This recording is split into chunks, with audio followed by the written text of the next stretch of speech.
মধ্যপ্রাচ্য তাদের নানার বাড়ির উঠান না, ফিলিস্তিন তোমার মারণাস্ত্র পরীক্ষার জায়গা না, আর ইরান এমন কোন এতিম রাষ্ট্র না যারা ঘেরাও কইরা নিষেধাজ্ঞা দিয়া বোমা দেখাইয়া হাঁটু গাড়ায়া ফেলা যাবে। ইরান জিতলে ফিলিস্তিন মুক্ত হবে, মাথায় রেখেন। সারা দুনিয়া মুক্তিকামী মানুষেরা ইরানের পাশে দাঁড়াবে। এই ইরানের বিরোচিত লড়াইয়ের পক্ষে অবস্থান না নিয়ে আমেরিকা আর ইসরায়েলের ভাষায় বিবৃতি দেয়া আমেরিকার ইন্ডিয়ার সেবা দাস বিএনপি সরকারকে নিন্দা জানাই। সেই জন্য আমাদের মাথা হেট কইরা দিছে তারেক রহমানের সরকার। আর এই যুদ্ধে ইরানের আশা ইন্টেলিজেন্স দিতেছে, এই অভিযোগ করতেছে পশ্চিমারা। আমার ক্ষুদ্র ভাতা আর ভগিনীরা কবে, আরে দাদা ইন্টেলিজেন্স দিয়ে কি হবে, মিসাইল যদি দিল নি তাহলে এনে কাম হলে নি, এটা কন। অনেকে ভাবতেছেন ইরান যুদ্ধে রাশিয়া কি যুক্ত হবি, কি শুনলে খুশি হবেন? জানি জানি জানি, যদি কই যুক্ত হবে তাহলে খুশিতে নাইচা উঠবি অনেকেই।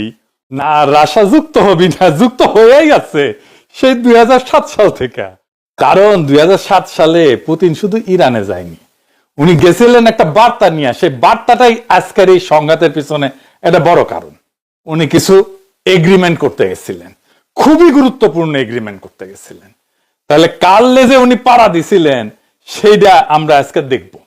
এবং যেই এগ্রিমেন্ট উনি করে আসছিলেন, ওই এগ্রিমেন্টের কারণে, ওই বার্তার কারণে ইরানকে ইসরায়েল আর আমেরিকা একসাথে মিলেও আজকে হারাইতে পারতেছে না। বার্তাটা কি ছিল? তা হইতেছে দুনিয়াকে দেখানো মস্কো ইরানের পাশে আছে। শুধু মুখের কথা না, সরাসরি মাঠে নেমে ষড়যন্ত্র বা দর দেখালেও ক্রেমলিন পিছু উঠবে না। তো কারণ কি, কেন পাশে আছে, কই থেকে পিছু হটার কথা আসতেছে?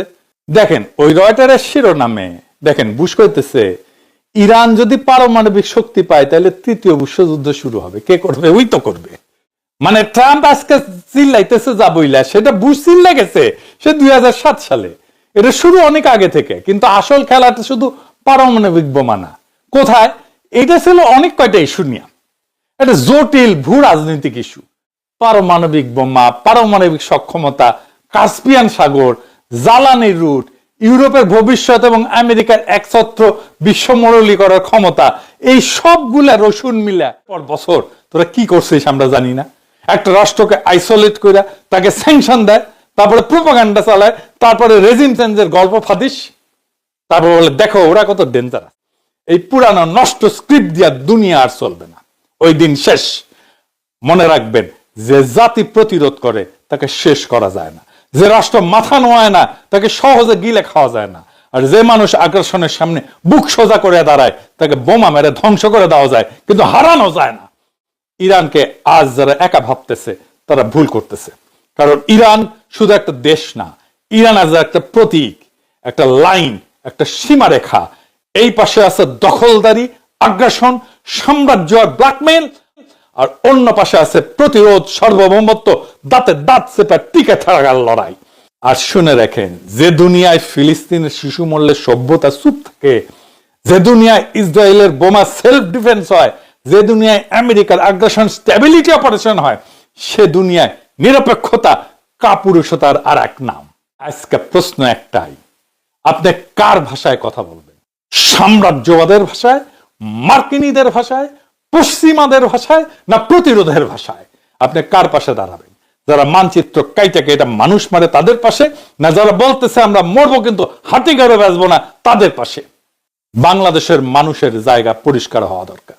আজকে যারা ইরানের বিরুদ্ধে দাঁড়ায় তারা জালেমের বংশধর, তারা ফেরাউনের বংশধর, তারা নমরুদের বংশধর। বাংলাদেশের মানুষের জায়গা বোমাবাজের পাশে না, বাংলাদেশের মানুষের জায়গা স্যাংশনবাজের পাশে না, বাংলাদেশের মানুষের জায়গা সেই সব শক্তির বিরুদ্ধে যারা দুনিয়ার উপরে মালিকানা দাবি করে।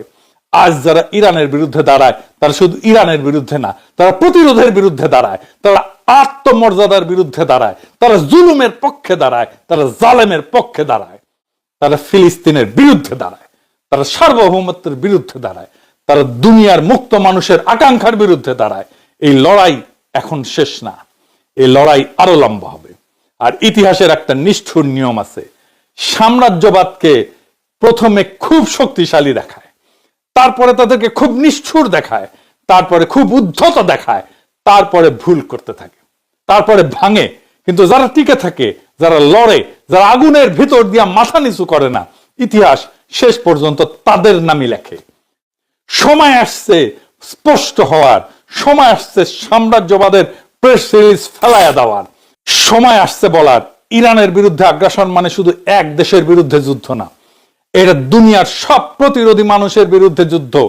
এই যুদ্ধে আমরা আগ্রাসনের পাশে না, আমরা প্রতিরোধের পাশে। এই যুদ্ধে ইরানের রাশিয়া ইন্টেলিজেন্স দিতেছে, এই অভিযোগ করতেছে পশ্চিমারা। এখন আমার ক্ষুদ্র ভ্রাতা আর ভগিনীরা কবে, আরে দাদা ইন্টেলিজেন্স দিয়ে কি হবে, মিসাইল যদি দিল নি তাহলে এনে কাম হলে নি, এটা কন পাগলা। যুদ্ধে সবচেয়ে বেশি কাজে লাগে ইন্টেলিজেন্স। কই আছে সৈন্য, গোলা বারুদ, সক্ষমতা কেমন, কারা আক্রমণের জন্য প্রস্তুতি নিতেছে, কি দিয়ে আক্রমণ আসতে পারে, শত্রুর দুর্বলতা কোথায়, কোথায় আঘাত করলে সবচেয়ে বেশি ফল হবে, শত্রু আমাদের সম্পর্কে কি জানে, শত্রুর radio communication, radar, data link, electronic emission, এই সমস্ত রেকর্ড পাওয়া মানে সেটা মিসাইলের চাইতে বড় জিনিস। কে কার সাথে কথা কইতেছে, কোথা থেকে সিগন্যাল আসতেছে, কোন রাডার চালু আছে, কোন ফ্রিকোয়েন্সি ব্যবহার করতেছে, এই সমস্ত যুদ্ধকালীন ইন্টেলিজেন্স খুব জরুরি বিষয় যুদ্ধে জেতার জন্য। পুতিন গেছিলেন একটা কনফারেন্সে। কি সেই কনফারেন্স? সেকেন্ড কাস্পিয়ান সামিট, মানে কাস্পিয়ান অঞ্চলের দেশগুলোর দ্বিতীয় সম্মেলন। শুনতে সাধারণ একটা আঞ্চলিক সম্মেলনের মতো লাগে, আমাদের যেমন সার্কটার কাছে না, আসিয়ান এগুলো আছে না, ইনকা আর কি। কিন্তু এই সম্মেলনের ভেতর ছিল তিনটা বিশাল প্রশ্ন। কাস্পিয়ান অঞ্চল কার নিয়ন্ত্রণে থাকবে? এডিটে সাহেব পাশে একটু ম্যাপটা দেখাই দেন, কাস্পিয়ান সি আর তার পাশে কোন কোন দেশ আছে। এইটা হইতেছে কাস্পিয়ান অঞ্চল। বাইরের শক্তি কি অঞ্চলকে সামরিক চাপের প্ল্যাটফর্ম বানাবে? আর 3 নাম্বার, জ্বালানি কার রুট দিয়ে ইউরোপে যাবে? মানে বুঝেছেন তো তিনটা মূল প্রশ্ন। বুশ তো দিতেছে চাপ, পারমাণবিক কর্মসূচি বন্ধ করতে হবে ইরানকে, আর তৃতীয় বিশ্বযুদ্ধ ঘটবে সেটাও কইছে। তার মানে সে আগ্রাসন চালাইতে পারে সেটা বলে দিছে। সেই সময় তেহরানে জিয়া পুতিন স্পষ্ট করে বলে এই অঞ্চলে শক্তি প্রয়োগের কথা ভাবাও উচিত না, যে কাস্পিয়ান অঞ্চলের রাষ্ট্রগুলোর শান্তিপূর্ণ পারমাণবিক কর্মসূচি চালানোর অধিকার আছে। এই যে সেকেন্ড কাস্পিয়ান সামিট, এখানে আসলে কি আলাপ আর কি বোঝাপড়া হয়েছিল, কারা কারা এসেছিল? মূল ইস্যুটা হইতেছে তুর্কমেনিস্তানের গ্যাস। এখন আবার ক্ষুদ্র ভ্রাতা আর ভগিনীরা কবে, দাদা তুর্কমেনিস্তানের গ্যাসে কি মধু আছে? আছে তো। 3টা কারণে তুর্কমেনিস্তানের গ্যাস সারা দুনিয়ার জন্য গুরুত্বপূর্ণ। কি কি কারণ? 1 নাম্বার কারণ, মজুদ অনেক বড়। তুর্কমেনিস্তান গরিব একটা দেশ, ছোট রাষ্ট্র, কিন্তু গ্যাসের দিক দিয়ে ছোট না, প্রচুর গ্যাস ওর পেটে। গরিবের বউ সবার ভাবি লাগে না, উনকে আর কি। এই কারণে ইউরোপ, রাশিয়া, চীন, দক্ষিণ এশিয়া সবাই এর সম্ভাব্য বড় সাপ্লায়ার হিসাবে দেখে। বড় রিজার্ভ মানে ছোটখাটো রিজার্ভ না, 1-2 বছরের জন্য না, বহু বছরের জ্বালানি প্রবাহের সম্ভাবনা দেয় তুর্কমেনিস্তানের গ্যাস। 2 নাম্বার, এইটা সোর্সিং এর ডাইভার্সিফিকেশনের চাবি। মানে আমি একটা জায়গা থেকে আটকে যেতে চাই না, আর একটা জায়গায় আমি যাইতে চাই সোর্সিং এ, সেইটার একটা চাবিকাঠি। ইউরোপ বহুদিন ধরে রাশিয়ার বাইরে বিকল্প গ্যাসের উৎস খুঁজতেছে। ইউরোপীয় পার্লামেন্টের নথিতে স্পষ্ট করে কওয়া আছে যে পাইপলাইন দিয়া, যার নাম ট্রান্স কাস্পিয়ান, মানে কাস্পিয়ানের মধ্যে দিয়া পাইপলাইন কইরা গ্যাস ইউরোপে নামা, যাতে রাশিয়ার ট্রানজিট ছাড়া, রাশিয়ার মধ্যে ছাড়া সাউদার্ন গ্যাস করিডোরে তুর্কমেনিস্তানের গ্যাস ঢোকানো যায়। অর্থাৎ তুর্কমেন গ্যাস শুধু জ্বালানি না, রাশিয়ার নির্ভরতা কমানোর একটা অস্ত্র ছিল। 3 নাম্বার হইতেছে ভৌগোলিক অবস্থান। এটাকে আরো গুরুত্বপূর্ণ। তুর্কমেনিস্তান ল্যান্ডলক, মানে চারদিকে কোন সমুদ্র নাই কিন্তু তুর্কমেনিস্তানে। তাই গ্যাস বেচতে হইলে পাইপলাইনই প্রধান ভরসা। মানে গ্যাস যত গুরুত্বপূর্ণ, রুট তার চেয়ে গুরুত্বপূর্ণ, বুঝে যাও। অন্য কোনো দিক দিয়ে তো বের করা যাবে না। রাশিয়া চায় যে গ্যাস তার নেটওয়ার্ক দিয়ে ইউরোপে যাক, এই তুর্কমেনিস্তানের গ্যাস। পশ্চিম চায় কাস্পিয়ান পাড়ায় আজারবাইজান দিয়ে তুরস্ক হইয়া তারপরে যাক। পরে চীনও তুর্কমেন গ্যাসের বড় ক্রেতা হয়, ফলে তুর্কমেনিস্তানে এক ধরনের এনার্জি ক্রস রোডে পরিণত হয়। তুর্কমেনিস্তানের গ্যাস নিয়ে 2টা আলাদা ভূ রাজনৈতিক পরিকল্পনা ছিল। একদিকে রাশিয়া চাইতো, এদিকে লেখেন এডিটর সাহেব, তুর্কমেন গ্যাস রাশিয়ার রুট আর রাশিয়ার নেটওয়ার্ক দিয়ে পশ্চিমে যাবে।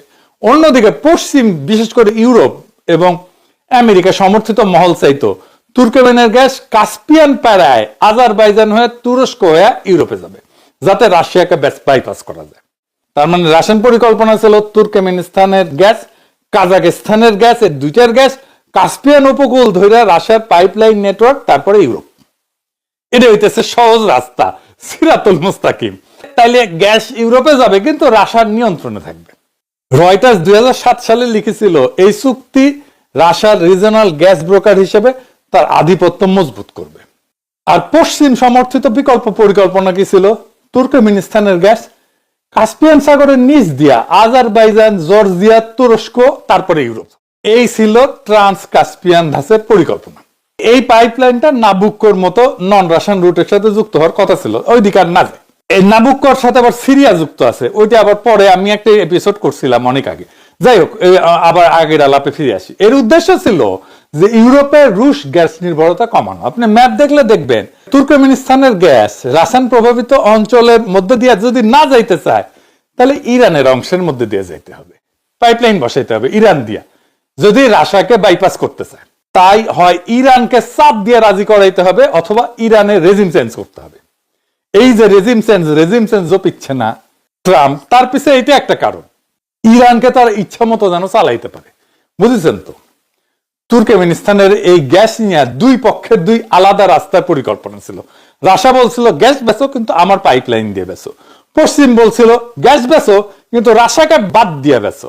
তা এই সম্মেলনে কারা কারা ছিল? কাস্পিয়ান অঞ্চলের যে সমস্ত রাষ্ট্র, রাশিয়া ছিল, ইরান ছিল, আজারবাইজান ছিল, কাজাকিস্তান ছিল, তুর্কমেনিস্তান ছিল। এডিটর সাহেব পাশে ম্যাপের পাশে দেখান, আমি বলি আবার দেখেন, রাশিয়া ছিল, ইরান ছিল, আজারবাইজান ছিল, কাজাকিস্তান ছিল, তুর্কমেনিস্তান ছিল। তো তেহরান সম্মেলনে সিদ্ধান্ত নেওয়া হয় যে কাস্পিয়ান সাগরের তলদেশ দিয়ে পাইপলাইন বসাতে হইলে 5টা এই রাষ্ট্রের সম্মতি লাগবে সবার। আর কি সিদ্ধান্ত নেওয়া হইল? সিদ্ধান্ত নেওয়া হইলো যে কাস্পিয়ান অঞ্চলের কোন রাষ্ট্রের ভূখণ্ড যেন আর এক কাস্পিয়ান রাষ্ট্রের বিরুদ্ধে আগ্রাসনের কাজে ব্যবহৃত না হয়। তার মানে আজারবাইজানের মাটি রাশিয়ার বিরুদ্ধে ব্যবহার করা যাবে না, ইরানের মাটি আজারবাইজানের বিরুদ্ধে ব্যবহার করা যাবে না, কাজাকিস্তানের মাটি রাশিয়ার বিরুদ্ধে ব্যবহার করা যাবে না, তুর্কমেনিস্তানের মাটি ইরানের বিরুদ্ধে ব্যবহার করা যাবে না, রাশিয়ার বিরুদ্ধে ব্যবহার করা যাবে না, আজারবাইজানের বিরুদ্ধে ব্যবহার করা যাবে না। এইরকম কূটনৈতিক ভাষা, কিন্তু এর প্রকৃত অর্থ ইরানের বিরুদ্ধে আঞ্চলিক মাটি ব্যবহার করে হামলার রাস্তা বন্ধ করে দেওয়া। এখন ভাবেন ওই সময় আমেরিকা কি করছে? ওয়াশিংটন ইরানের পারমাণবিক ইস্যুতে চাপ দিতেছিল, আর ইরানের বিরুদ্ধে সামরিক আগ্রাসনের কথা তো কইতেই ছিল, বলতেছিল তৃতীয় বিশ্বযুদ্ধ বাঁধবে। এই অবস্থায় পুতিন তেহরানে যে প্রকাশ্যে কইলেন ইরানের বিরুদ্ধে হামলা ভয়াবহ হবে। অর্থাৎ পুতিন শুধু ইরানের পাশে দাঁড়ালেন না, তিনি আমেরিকাকে প্রকাশ্যে বললেন খুব খেয়াল মামু, খুব খেয়াল, সামনে মুরগি পিছে শিয়াল। তাই এই সফর ছিল পাওয়ার প্রজেকশন, গোলাগুলি ছাড়াই, মিসাইল ছাড়াই, শুধু উপস্থিতি দিয়ে এটা যুদ্ধে জিতে যাওয়া। পুতিন তেহরানে গিয়া এটা নিশ্চিত করছিল মধ্যপ্রাচ্যের প্রশ্নে কাস্পিয়ান নিয়ে মস্কোকে পাশ কাটায় সিদ্ধান্ত হবে না, হিসাব বরাবর। ইরানকে একা কইরা চেপে না ধরার পশ্চিমা কৌশল আর সহজে বাস্তবায়ন করা যাবে না, হিসাব বরাবর। এইটাই পশ্চিমারা করতে দিতে চায় নাই পুতিনকে, সেই জন্যই পুতিনের উপরে হামলার সিদ্ধান্ত হয়েছিল, পরিকল্পনা হয়েছিল। বুঝছি যাও, জানতেন এইটা? সেই জন্য এই সম্মেলনের পর লেখা হয়, ইংরেজি যেহেতু কইছে তাহলে ঠিকই কইছে, তাই না? Caspian summit, A Triumf for Iran and a victory for Russia. মানে কাস্পিয়ান সম্মেলন ইরানের সাফল্য গাথা আর রাশিয়ার বিজয়ের লাশ। কারণ এই সামিট শুধু ছবি তোলার মঞ্চ ছিল না, এটা ছিল রিজিওনাল অ্যালাইনমেন্টের মঞ্চ। শুধু এইটুকুই না, আরো 2টা ডিল করে রাশিয়া ইরানের সাথে, খামেনির সাথে দেখা কইরা। সেটা কি কি? এটা হইতেছে পশ্চিম আমেরিকা যদি ইরানের উপরে কোন পারমাণবিক শক্তির প্রশ্নে স্যাংশন দেয়, তাইলে রাশিয়া ভেটো দিবে জাতিসংঘে, আর ইরানকে S-300 মিসাইল ডিফেন্স সিস্টেম দেবে। এখন যদিও S-400 এসে গেছে, কিন্তু ওই টাইমে S-300 ছিল সবচেয়ে অ্যাডভান্স মিসাইল ডিফেন্স। কিন্তু এখন আর একটা সূক্ষ্ম বিষয় আছে, রাশিয়া কি ইরানকে ভালোবেসে এটা করেছিল? না, ভূ রাজনীতিতে প্রেম বলে কিছু নাই। রাশিয়া ইরানকে বাঁচাইতে যায়নি, রাশিয়া গেছে নিজের জায়গা বাঁচাইতে, নিজের লিভারেজ বাড়াইতে, আমেরিকাকে আটকে দিতে, ইউরোপকে মেসেজ দিতে, আর কাস্পিয়ানকে নিজের স্ট্র্যাটেজিক উঠেন হিসাবে, এটার অংশ হিসাবে ধরে রাখতে। তাই পুতিনের তেহরান সফর কোনো রোমান্টিক অ্যালায়েন্স ছিল না, এটা ছিল হার্ড ক্যালকুলেশন, শক্ত অঙ্ক কষে এটা বের করেছিল, ইরানকে পুরোপুরি ছাড়বে না, আবার পুরোপুরি মুক্তও করবে না, সাপোর্ট করবে কিন্তু কন্ট্রোল হারাবে না। এই হইতেছে এটা রাশিয়ান স্টাইল। এটা মাথায় রেখেন, রাশিয়া এইভাবে কাজ করে। আর এই জায়গাতে আমেরিকার জন্য সমস্যাটা শুরু, কারণ আমেরিকার অভ্যাস ছিল একটা রাষ্ট্রকে আইসোলেট করো, স্যাংশন দাও, মিলিটারি থ্রেট দাও, তারপর নেগোসিয়েশন টেবিলে এনে বসাও, তারপরে আমি এটা নেগোসিয়েট করে ফেলবো আমার ফেভারে। কিন্তু তেহরানে পুতিনের উপস্থিতি সেই স্ক্রিপ্টে ফাটল ধরাই দিল। পুতিন বললেন না, এই ফাইল একা তোমাদের না, এখানে রাশিয়া আছে, এখানে কাস্পিয়ান আছে, এখানে এনার্জি আছে, এখানে রিজিয়নাল স্টেটস আছে, তার হিস্সা আছে। তাই ইরানের এই যুদ্ধ চলতেছে, এটাতে রাশিয়া আছে অনেক আগে থেকে, এই যুদ্ধে চায়নাও আসবে। এই যুদ্ধ ট্রাম্প যদি না থামায় তাহলে এই যুদ্ধ দীর্ঘায়িত হবে, ইরান হারবে না। ইরানকে বিজয়ী হইতেই হবে। ইসরায়েলের সকল শয়তানিকে রুখে দেওয়ার হিম্মত আছে একমাত্র ইরানের, ওদেরই সেই হ্যাডম আছে। ইরান জিতলে ফিলিস্তিন মুক্ত হবে, মাথায় রেখেন। সারা দুনিয়া মুক্তিকামী মানুষেরা ইরানের পাশে দাঁড়াবে।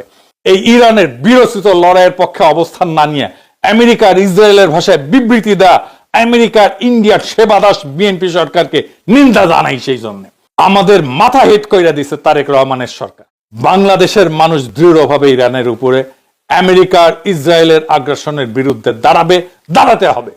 আগামী সংসদ অধিবেশনে বিরোধী দলকে অবশ্যই সরকারের কাছে ব্যাখ্যা চাইতে হবে, কেন অগ্রহণযোগ্য বিবৃতি দিল আন্তর্জাতিক আইনের লঙ্ঘন কইরা, কেন ইরানের উপরে হামলা এবং আগ্রাসনের বিরুদ্ধে বিবৃতি দিল না, কেন ইরানের সর্বোচ্চ নেতাকে বোমা মেরে হত্যা করার বিরুদ্ধে বিবৃতি দিল না। এই অভিযোগে আলোচনা করতে চাইতে হবে বিরোধী দলকে, সময় না দিলে ওয়াক আউট করতে হবে। ওই ওয়াক আউট পৃথিবীর ইতিহাসে স্মরণীয় হয়ে থাকবে। তাই আজকের খেলা একদম খোলাসা। এই যুদ্ধ শুধু ইরানের না, এই যুদ্ধ শুধু মিসাইলের না, এই যুদ্ধ শুধু তেহরান, তেল আবিব, ওয়াশিংটন বা মস্কোর না। এই যুদ্ধ হচ্ছে দুনিয়ার লাগাম কার হাতে থাকবে সেই যুদ্ধ। কে দুনিয়ার জ্বালানির রাস্তা ঠিক করবে, কে কোন রাষ্ট্রকে বাঁচতে দিবে, আর কাকে শ্বাসরোধ করে মারবে, কে মাথা তুলে দাঁড়াবে, আর কাকে হাঁটু গেড়ে কুকুরের মতো বাঁচতে বাধ্য করা হবে, এটা সেই যুদ্ধ। এই যুদ্ধ সেই হিসাবের যুদ্ধ। 2007 সালে পুতিন তেহরানে হাওয়া খাইতে যায় নাই, উনি গেছিলেন দুনিয়াকে একটা কথা জানাইতে। সব রাস্তা ওয়াশিংটনের দালানে গিয়া শেষ হয় না, সব সিদ্ধান্ত আমেরিকার প্রেস ব্রিফিং রূপে লেখা হয় না। কাস্পিয়ান তাদের বাপের পুকুর না, তাদের বাপের জমিদারি না, মধ্যপ্রাচ্য তাদের নানার বাড়ির উঠান না, ফিলিস্তিন তোমার মারণাস্ত্র পরীক্ষার জায়গা না, আর ইরান এমন কোন এতিম রাষ্ট্র না যারা ঘেরাও কইরা নিষেধাজ্ঞা দিয়া বোমা দেখাইয়া হাঁটু গাড়াইয়া ফেলা যাবে। আজ পশ্চিমারা কইতেছে রাশিয়া ইরানকে ইন্টেলিজেন্স দিতেছে। আমি কই কান্দেক, আরো কান্দেক, কারণ তোরা কান্দিস তখনই যখন তোদের মনোপলি ভাঙে, একচেটিয়া ক্ষমতা যখন ভাঙে। তোর চিৎকার করিস তখনই যখন অন্য কেউ তোদের শিকারের সামনে ঢাল হইয়া দাঁড়ায়।